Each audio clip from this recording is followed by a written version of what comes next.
네, 시청자 여러분 안녕하십니까. 뉴스인마켓의 김동석입니다. 자, 오늘 시장에 대한 상황과 또 우리 시장을 관통하고 있는 주요 이슈에 대한 분석을 여러분께 해드리고자 찾아뵙습니다. 자, 먼저 전일 뉴욕 증시라든가 유럽 증시들, 선진국 증시들이 상당히 좋은 모습으로 마감을 했습니다. 과연 어떠했는지 미국 증시부터 한번 정리를 해보겠습니다. 네, 메모리얼 데이 등으로 상당 기간 휴장을 했던 미국 증시가 어제 오랜만에 문을 열었습니다. 나흘 만에 일제히 반등하는 데 성공을 했습니다. 장중에서는 1% 넘는 상당히 많은 상승을 했습니다만 장 후반으로 갈수록 조금 그 상승폭이 둔화되는 모습을 보였습니다. 다우존스가 0.69%가 상승을 했고요. 106포인트가 올랐죠. 그래서 15,409.39로 굉장히 높이 올라 있습니다. 나스닥 역시 0.86%가 상승했고 S&P 500 지수도 0.63%가 상승했습니다. 여러 가지 미국 시장에서 보여지는 지표들이 상당히 잘 나왔습니다. 특히나 이제 케이스실러 그 주택 관련 지수가 상당히 높게 나오면서 앞으로 미국 경제가 상당 기간 동안 호조세를 보일 것이다라는 그런 기대감이 반영이 되면서 미국 시장은 굉장히 높게 상승을 했습니다. 이런 지표들이 좋게 나온다라고 하는 것이 긍정적인 측면과 앞으로 양적 완화 정책의 축소 여부로 이어지지 않겠는가라는 부정적인 면으로 함께 양날의 칼을 가진 것으로 분석은 됩니다만, 하지만 지금 전체적으로 시장의 추세는 긍정적인 쪽으로 미국 경제가 전반적으로 나아지면서 산업 전반으로 골고루 온기가 퍼지지 않겠는가 하는 그런 기대감에 미국 증시는 큰 폭으로 상승하는 모습이었습니다. 자, 유럽 증시도 상당히 모습이 괜찮았습니다. 선진국 주요국들에서 양적 완화 정책을 상당 기간 이어갈 것이다라는 그런 정책적인 뒷받침이 이어지면서 유럽 증시들의 모습도 상당히 좋았는데요. 한번 보겠습니다. 네, 미국 증시보다 오히려 더 큰 폭으로 상승을 했습니다. 영국 증시가 1.62%나 상승을 했고요. 모처럼 큰 폭의 상승입니다. 프랑스가 1.39% 올랐고요. 독일이 1.16%가 올랐습니다. 대부분의 업종들이 상당 부분 상승을 했고요. 자, 선진국 이제 중앙은행들의 부양 기조가 앞으로 상당 기간 지속될 것이라는 그런 기대감이 시장을 밀어 올렸습니다. 피터 프레 ECB 집행이사가 이 추가 기준 금리 인하 가능성을 언급을 했고요. 그리고 정책위원 역시 이 대책 활성화를, 대출 활성화를 위한 대책을 언급하는 등 시장으로 계속해서 좀 돈을 풀면서 경기를 부양하겠다는 그런 정책에 대한 발표가 시장에 대한 전망을 상당히 양호하게 이끌었습니다. 자, 그렇다면 우리 시장의 현재 흐름은 어떤지 보겠습니다. 네, 우리 시장도 지금 현재 아주 순조로운 흐름을 보여주고 있습니다. 코스피가 먼저 8.17포인트가 상승했습니다. 0.41%가 올랐고요. 현재 지수는 1994.39로 차근차근 한 발 한 발 다져나가면서 2000선으로 향하는 모습입니다. 장 중반으로 갈수록 상승폭은 조금 줄긴 했습니다만 여전히 1990선대에서 잘 움직여주고 있는 상황입니다. 자, 수급적인 측면에서는 어떨까요? 지금 외국인이 상당히 많이 사들여주고 있죠. 1244억 원으로 모처럼 큰 폭의 매수세를 기록을 해주고 있습니다. 반면 기관은 287억으로 소극적인 매도세이고요. 개인이 지금 지수대에 대해서 약간의 부담감을 느끼는 걸까요? 842억 원의 순매도로 기관과 개인은 팔고 외국인만이 홀로 많이 사들이고 있는 양상입니다. 네, 코스피 시가총액을 보겠습니다. 역시 요즘은 이제 자동차 관련해서 시장을 이끌고 있다는 게 눈에 확 띕니다. 그리고 SK하이닉스의 상승세도 여전히 상당히 두텁습니다. 삼성전자와 SK하이닉스가 1% 안팎의 상승으로 역시 IT 쪽의 탄탄한 상승세를 이끌고 있고요. 한동안 좀 부진을 면치 못했던 자동차 업종이 상승 쪽으로 방향을 틀면서 현대차가 1.45% 올랐습니다. 현대모비스 역시 0.53%가 올라 있고요. 기아차는 3.12% 상승을 하면서 완성차와 자동차 부품업계 전반적으로 온기가 퍼지고 있습니다. 하지만 역시 철강 쪽은 아직까지는 좀 더 기다려야 될까요? 이번에도 매출이라든가 여러 가지 경영 목표를 상당히 하향 조정해서 잡았다라고 하는 포스코는 현재 보합권에서 상승장에서 좀 소외되고 있는 그런 양상입니다. 빨리 철강 쪽으로도 좀 매기가 잘 돌았으면 좋겠습니다. 자, 다음은 코스닥 쪽을 살펴보겠습니다. 네, 코스닥 어제 굉장히 많이 올랐죠. 오늘은 어제보다는 상승폭은 미치지 못하지만 그래도 1포인트 넘게 상승을 하면서 큰 폭으로 오른 뒤에 자칫 올 수 있는 그런 조정장은 오지 않는 모습입니다. 오늘 1.36%가 올랐고요. 0.23%입니다. 587.12로 이러다가 조만간 600선을 돌파하지 않겠는가 그런 기대감도 갖게 합니다. 장 후반으로 갈수록 장 초반에 시초가에 높은 상승으로 출발했던 지점까지 올라가기 위해서 슬금슬금 밟고 올라가는 양상입니다. 자, 수급적인 면을 보겠습니다. 외국인은 코스피에 이어서 코스닥에서도 사들이고 있습니다. 하지만 그 사들이는 폭이 워낙 적습니다. 13억이고요. 기관과 개인 모두 약간 좀 중립적인 성향으로 코스닥이 워낙 단기간에 높이까지 올라왔기 때문에 시장 상황을 좀 추이를 지켜보고 나서 방향을 결정해야겠다라는 그런 모습을 보이는 듯 싶습니다. 상당히 소극적이죠. 네, 코스닥 시총 상위 종목들 보겠습니다. 셀트리온 2.53% 올라 있고요. 파라다이스 1.18% 상승했습니다. 하지만 전반적으로 시총 상위 종목들이 소폭 하락을 하면서 시장에 숨고르기를 하는 양상입니다. 네, 이렇게 해서 시장 상황을 쭉 살펴봤습니다. 전반적으로 시장 전체적으로 전 세계 증시가 골고루 잘 올라주고 있는 그런 상황입니다. 오늘 우리 증시도 이런 분위기 영향을 받아서 좀 더 높은 단계로 한 단계 레벨업되는 그런 하루이길 기대를 하겠습니다. 자, 지금 현재 시장 상황에 대한 여러 가지 이슈들이 많이 있는데요. 그중에 눈에 띄는 것들을 몇 가지 여러분께 좀 전해드리고자 합니다. 자, 우리 증시를 이끌고 있는 큰손 하면은 또 기관 투자가들 중에 이제 국민연금 기금이 있겠죠. 우리가 매달 이렇게 내는 국민연금이 차곡차곡 쌓여서 국민연금에서 운용하는 그 기금으로서 부동산, 채권, 주식시장 등등의 투자가 됩니다. 우리 증시를 떠받쳐주는 가장 큰 손으로도 역할을 해주고 있죠. 자, 그런데 앞으로 3년에 걸쳐서 이 국민연금의 주식 투자 비중이 30% 이상으로 점점점 늘어나게 된다고 합니다. 또 올해 10월부터는요, 이 국민연금이 5% 이상 지분을 보유한 국내외 종목의 이름뿐만 아니라 앞으로는 지분율 그리고 투자 규모와 평가액까지 시장에 자세히 알려야만 하게 된다고 합니다. 자, 이 자산 배분안에 따르면요, 앞으로 5년간 국민연금 기금의 목표 수익률은 이 경제 성장률과 물가 상승률 등을 고려해서 6.1%로 설정이 됐습니다. 지금 현재 기준금리를 감안하면 굉장히 높은 폭의 그런 목표 수익률을 잡고 있습니다. 자, 이를 달성하기 위해서 최적의 포트폴리오로 주식을 30% 이상, 아무래도 위험 자산에 대한 비중을 늘려야지만 목표 수익률도 함께 늘어날 수 있겠죠. 채권은 60% 미만으로 잡고요. 부동산 등의 대체 투자는 10% 이상으로 계획을 했다고 합니다. 앞으로 보다 더 시장에 좀 적극적으로 투자에 나서겠다는 의미로 풀이가 됩니다. 작년 말 현재 국민연금의 자산 배분 비중을 보면은요, 주식이 약 26.7%, 그리고 채권이 64.8%, 대체 투자가 8.4%에 그치는 것에 비교하면은 이 주식과 대체 투자의 비중은 좀 늘리는 반면에 좀 안정적인 수익률을 높게 가져가기 힘든 채권에 대한 투자 비중을 좀 낮추겠다라는 의미로 풀이가 됩니다. 자, 이 국민연금의 기금의 운용 규모가 어느 정도 될지 상당히 궁금하실 텐데요. 작년 말 현재 392조 원에 달하고요. 거의 400조 원입니다. 오는 2018년 말에는 약 669조 원까지 증가한 것으로 보인다고 합니다. 기금의 명목 GDP 대비 비중도 같은 기간에 31%에서 4%가 증가해서 35%까지 늘어나게 된다고 합니다. 어마어마한 자금이 준비가 돼 있는 것이죠.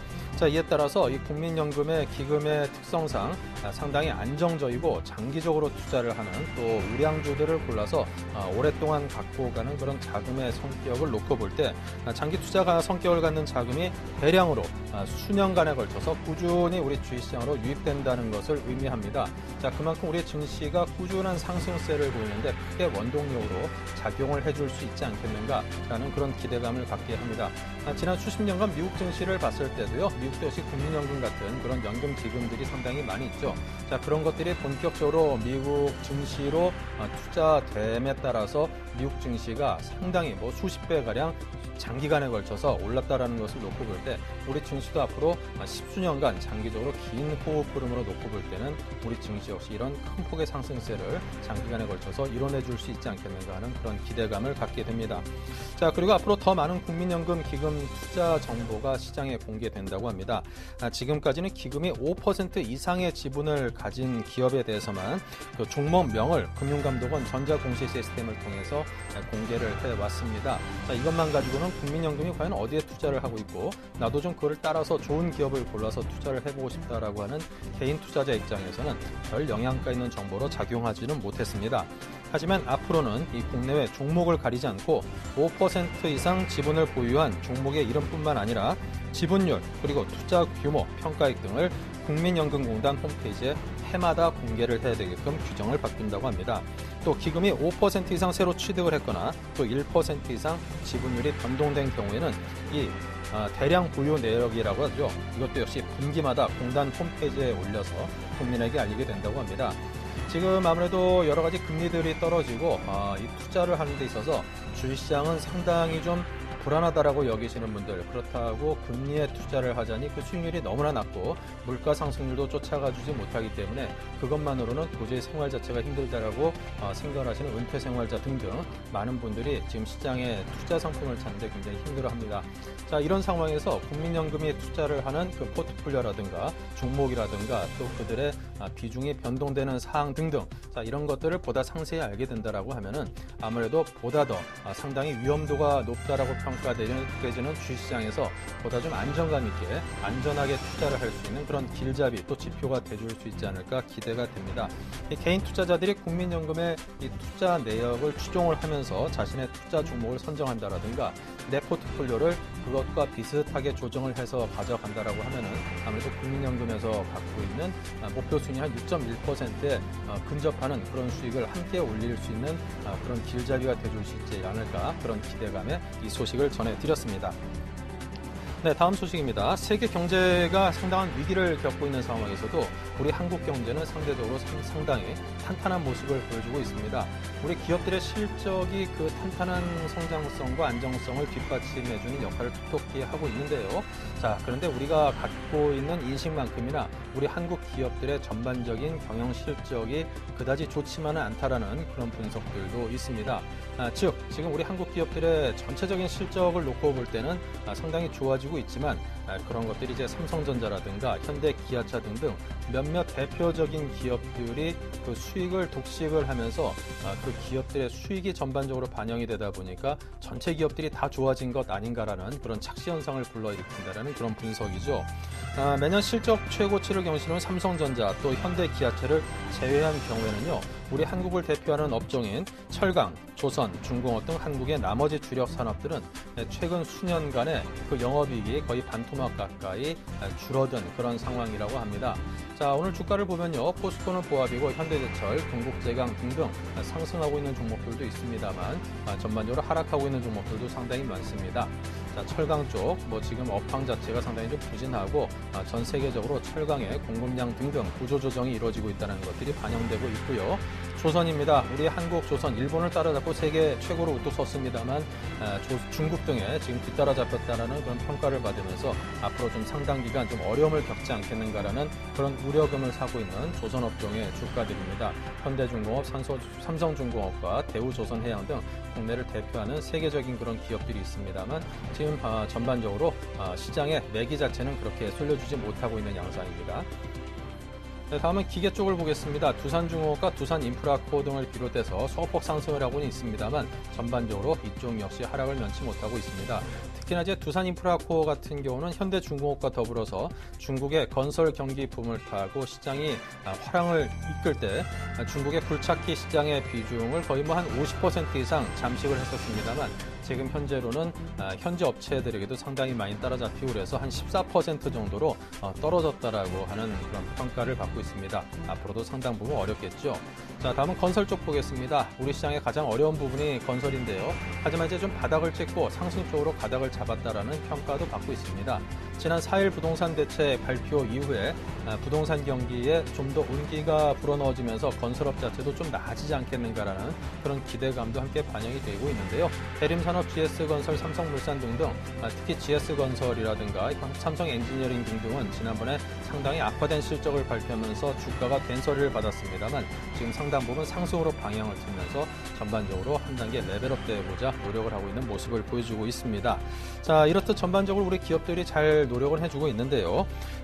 우리 철강조선, 중공업 등 한국의 나머지 주력 산업들이 삼성전자라든가 현대기아차를 제외하고는 영업이익 같은 그런 실적들이 한 반토막 정도로 떨어졌다라는 그런 집계가 있더군요. 97개 기업을 놓고 보면요, 작년 순이익이 23조 9,222억 원으로 2007년 수준의 약 63% 수준에 그쳐서 마이너스 성장을 했다라고 합니다. 자, 특정 기업의 호황에 가려서 이 기업들의 전반적인 실적 부진과 업황 악화가 지금 가려져 있는 그런 형국인데요. 특히나 이제 최근 증시 상승을 이끄는 큰 두 축이 휴대폰, 반도체를 중심으로 한 IT 장비, 부품 관련주들이고요. 또 한 개의 축은 자동차의 완성차 주와 그리고 그 납품하는 협력업체들인 자동차 부품주를 중심으로 시장에 매기가 몰리면서 우리 증시를 이끌고 있습니다. 최근 들어서도 반도체 검사 장비라든가 반도체 장비 등등을 중심으로 중소형주가 각광을 받으면서 어제까지도 우리 코스닥이 상당히 큰 폭으로 상승하는 그런 모습을 보였었죠.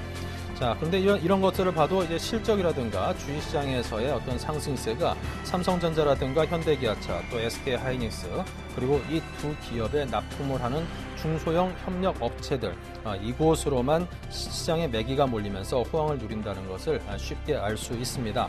자, 그런데 한 가지 좀 문제가 있는 것이 삼성전자의 지금 엄청난 그런 실적들은 휴대폰 사업 부분에서 나고 있죠. 스마트폰 사업 부서가 삼성전자 전체 이익의 약 70% 정도를 차지할 정도로 편중이 아주 심합니다.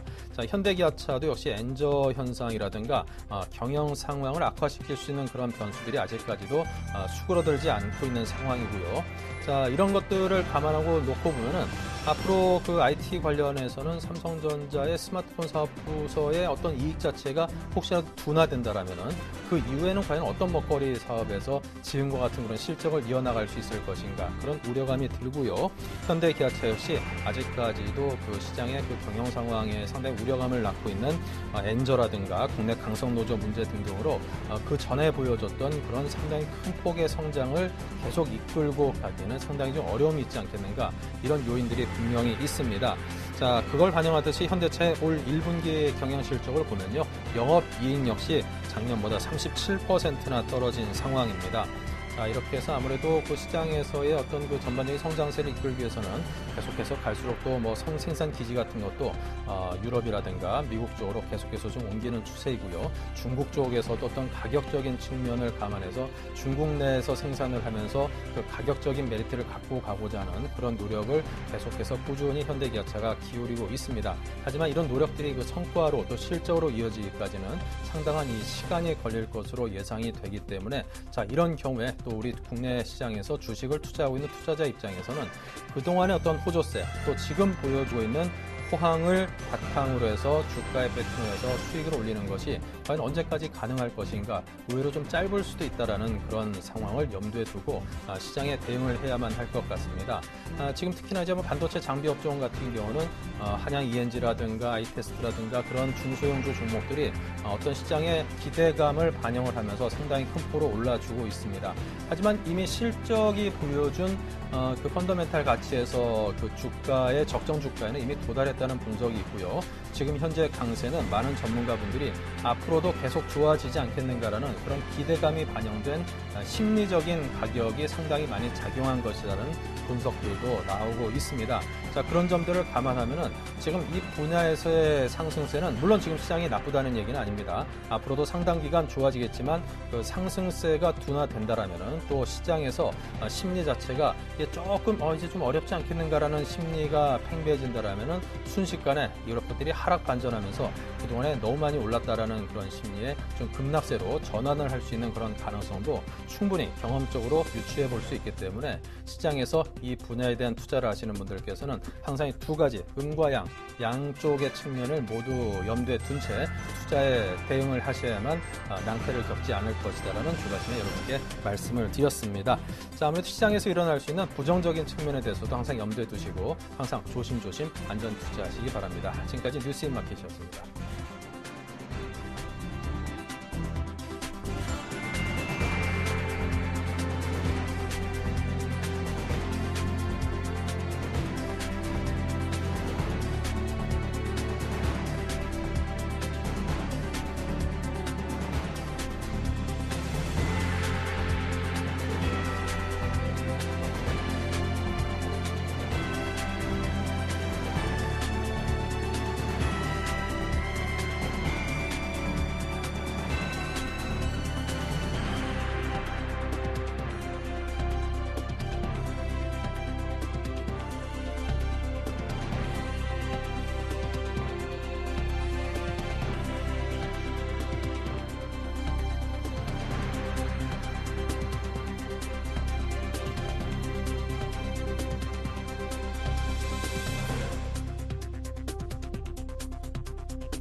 안녕하십니까. 5월 29일 뉴스인마켓입니다. 경상수지가 15개월 연속 흑자를 기록했으나 흑자 규모가 크게 줄었습니다. 한국은행이 발표한 4월 국제수지 잠정치에 따르면 지난달 경상수지 흑자 규모는 39억 7천만 달러로 전월 49억 3천만 달러보다 24% 감소했습니다. 상품수지 흑자 규모는 전월 41억 6천만 달러에서 4월 35억 9천만 달러로 축소됐습니다. 4월 수출은 475억 6천만 달러로 작년 동기보다 3.8% 늘어났으며 수입은 439억 7천만 달러로 0.2% 감소했습니다. 품목별로는 정보통신기기, 화공품, 반도체 등의 수출은 증가했으나 선박과 석유 제품 등은 감소했습니다. 지역별로는 중국과 동남아시아 등에 대한 수출이 늘어난 반면 일본과 중남미 등은 줄었습니다. 서비스 수지는 지적재산권 사용료와 사업 서비스 수지 등의 개선으로 흑자 규모가 전월 9억 1천만 달러에서 4월 14억 5천만 달러로 확대됐습니다. 김영배 한은경제통계국장은 지난달 경상수지가 감소한 것은 외국인 배당이 늘어났기 때문이라며 예상보다는 엔저 영향이 나타나지 않고 있다고 분석했습니다. 앞으로 3년에 걸쳐 국민연금 주식 투자 비중이 30% 이상 수준까지 점차 늘어날 전망입니다. 보건복지부는 올해 두 번째 열린 국민연금기금 운영위원회가 이 같은 내용의 중기자산 배분안과 국민연금기금 운용지침 개정안을 심의 의결했다고 밝혔습니다. 자산 배분안에 따르면 앞으로 5년간 국민연금기금의 목표 수익률은 경제 성장률과 물가 상승률 등을 고려해 6.1%로 설정됐습니다. 이를 달성하기 위한 자산별 투자 비중은 주식 30% 이상, 채권 60% 미만, 부동산 등 대체 투자 10% 이상으로 계획됐습니다. 이는 지난해 말 자산 배분 비중과 비교해 주식과 대체 투자를 늘린 반면 채권 비중을 줄이겠다는 것으로 풀이됩니다. 국민연금 기금의 운용 규모는 작년 말 392조 원에서 2018년 말 669조 원까지 증가할 것으로 예상됩니다. 미국 국제무역위원회가 애플이 제기한 삼성전자의 스마트폰 특혜 침해 사건을 재심사하기로 결정했습니다. 국제무역위원회는 지난해 10월에 삼성이 애플의 특허 4건을 침해했다는 예비 판정을 내놨으나 이후 4건 중 2건에 대해 재심사를 결정을 내렸으며 이번에 나머지 2건에 대해서도 재심사를 확정했습니다. 이에 따라 미국 국제무역위원회는 삼성전자의 애플 특혜 침해 사건을 전면 재심사하게 됐습니다. 문제가 됐던 삼성전자 제품이 미국에 수입 금지될지 여부는 오는 8월 1일로 예정된 최종 판결에서 결론이 날 것으로 전망됩니다. 그러나 이번 심사의 대상 제품은 갤럭시 S, 갤럭시 S2, 갤럭시 넥서스와 갤럭시 탭 등 구형 제품들이어서 수입 금지가 되더라도 시장 영향은 크지 않을 것으로 예상됩니다. 벤처 중소기업을 위한 제3회 주식시장인 코넥스 시장이 7월 1일 개설됩니다. 한국거래소는 다음 달 3일 코넥스 모의 시장을 개설하고 7일까지 상장 심사 접수를 받을 계획입니다. 코넥스 시장은 창업 초기 단계의 중소기업이 원활하게 자금을 조달하고 회수할 수 있는 자금 시장을 마련하기 위해 개설됩니다. 기술력은 있으나 자본력이 부족한 바이오와 테크놀로지, IT 분야의 벤처 기업들이 상장 대상입니다. 코넥스는 일반 투자자의 참여는 제한되며 자본시장법상 전문 투자자와 벤처 캐피탈, 고액 자산가에게만 참여가 허용됩니다. 고액 자산가는 기본 예탁금 3억 원 이상으로 제한됩니다. 또 의무 공시 항목을 대폭 축소하는 등 코넥스 시장의 진입 장벽을 대폭 낮아집니다. 거래소는 다음 달 3일 모의 시장을 열어 테스트하는 것을 시작으로 같은 달 7일까지 상장 심사 접수를 하고 24일부터 25일께 최종 상장 기업을 결정한 뒤 7월 1일 오전 9시 코넥스 시장의 문을 열 계획입니다. 이어서 오늘의 기업 뉴스를 전해드립니다. 롯데백화점이 인도네시아 수도인 자카르타에 진출합니다. 롯데백화점은 다음 달 자카르타에서 쇼핑 특화거리로 조성 중인 메가쿠니앙 지역의 복합단지에 롯데쇼핑 에비뉴점을 입점한다고 밝혔습니다.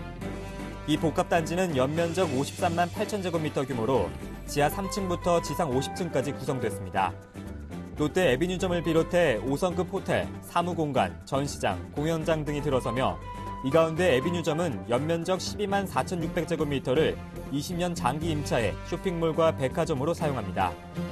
롯데백화점은 에비뉴점을 비롯해 2018년까지 베트남과 러시아, 인도네시아, 중국에 점포 40여 개를 개점해 해외 사업 매출을 전체의 25%까지 끌어올릴 계획입니다.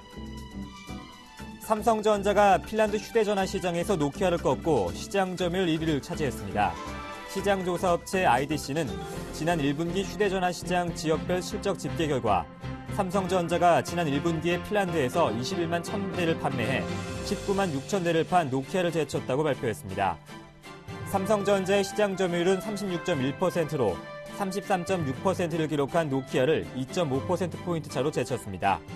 지난해 같은 기간 노키아의 시장 점유율이 48%로 절반에 육박하고 삼성은 28%에 불과했으나 불과 1년 만에 핀란드 휴대전화 시장이 역전됐습니다. 우리투자증권은 시장 상황에 따라 복수의 주식형 랩을 선정해 초과 수익을 추구하는 베스트 스윙 랩을 31일까지 모집합니다.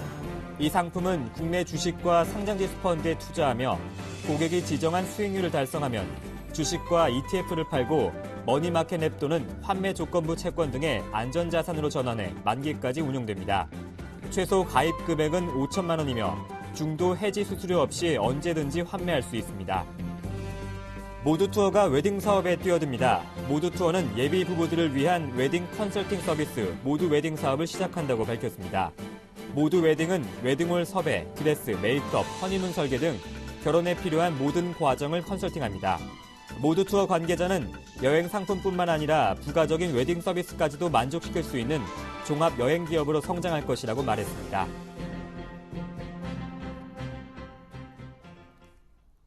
5월 29일 뉴스인마켓이었습니다. 고맙습니다.